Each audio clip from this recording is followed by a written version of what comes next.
மும்முனை மின்சாரம் சீரற்ற முறையில் வழங்கப்படுவதாக கூறி திருப்பூர் மாவட்ட ஆட்சியர் அலுவலகத்தை முற்றுகையிட்டு விவசாயிகள் போராட்டத்தில் ஈடுபட்டனர். திருப்பூர் மாவட்டம் அவிநாசி, கானூர், கருவலூர், சேவூர் உள்ளிட்ட பகுதிகளைச் சேர்ந்த 100க்கும் மேற்பட்ட விவசாயிகள் ஆட்சியர் அலுவலகம் முன்பு அமர்ந்து போராட்டம் நடத்தினர். விளைநிலங்களுக்கு மும்முனை மின்சாரம் சீராக வழங்கப்படாததால் வாழை, கரும்பு, காய்கறிகள் உள்ளிட்ட பயிர்கள் தண்ணீரின்றி கருகும் நிலை ஏற்பட்டுள்ளதாக அவர்கள் குற்றம் சாட்டினர். இதனை அடுத்து அலுவலகத்திற்கு வந்த ஆட்சியர் கிறிஸ்துராஜிடம் வாசலில் வைத்தே கோரிக்கை மனுவினை விவசாயிகள் வழங்கினர். மின்வாரிய அதிகாரிகளிடம் பேசி நடவடிக்கை எடுப்பதாக அவர் உறுதியளித்ததால் விவசாயிகள் போராட்டத்தை கைவிட்டனர்.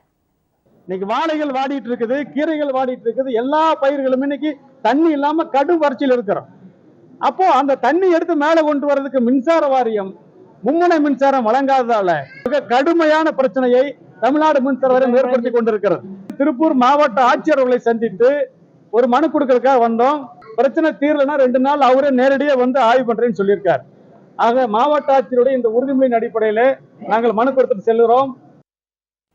இதனிடையே விருத்தாச்சலத்தில் அமைந்துள்ள தினசரி காய்கறி சந்தையில் 103 கடைகள் செயல்பட்டு வரும் நிலையில் அனைத்து கடைகளையும் உடனடியாக காலி செய்துவிட்டு புதிதாக கட்டப்பட்டுள்ள கட்டடங்களுக்கு செல்ல வேண்டும் என நகராட்சி நிர்வாகம் அறிவிக்கை அனுப்பியுள்ளது. இதற்கு கடும் எதிர்ப்பு தெரிவித்து இன்று கடைகளை அடைத்து கவன ஈர்ப்பு போராட்டத்தில் வணிகர்கள் ஈடுபட்டனர். புதிதாக கட்டப்பட்டுள்ள கட்டடத்தில் எந்தவிதமான அடிப்படை வசதிகளும் செய்யப்படவில்லை என குற்றம் சாட்டியுள்ள வணிகர்கள் போதிய வசதிகளை ஏற்படுத்திய பின் கடைகளை இடமாற்றிக் கொள்ள அனுமதிக்க வேண்டும் என வலியுறுத்தியுள்ளனர். ஒரு பகுதியை கட்டி முடிச்சுட்டு உங்களை ஷிஃப்ட் பண்ணிட்டு மறுபகுதியை கட்ட ஆரம்பிக்கிறோம். நாங்கள் சரிங்க இப்போ கட்டி முடிச்சுட்டு நாங்கள் போகிறோம், இப்போ ஷிஃப்ட் பண்ணணும்னு சொன்னாங்க. எங்கெங்க நான் போகிறதுன்னு கேட்டோம். ஒரு ஷெட்டை போட்டு இதில் போங்கண்ணே, எங்கள்கிட்ட சொன்னது நீங்கள் என்னங்க அந்தாண்ட இப்போ மாற்றி தரேன், நீங்கள் அதே மாதிரி செஞ்சு கொடுங்கன்னு கேட்டோம். அதெல்லாம் இப்போ சாத்தியம் கிடையாது. நீங்கள் இங்கே எங்கே வேணால் போய்ங்க, இல்லை இங்கே போய்க்கிங்க, வெளில போகிற இடத்துக்கு வந்துட்டாங்க. நாங்கள் ஏற்கனவே கொரோனாவில் வந்து போய் பல எழுப்பிடம் மீறி இந்த கடை நடத்திட்டு இருக்கோம்.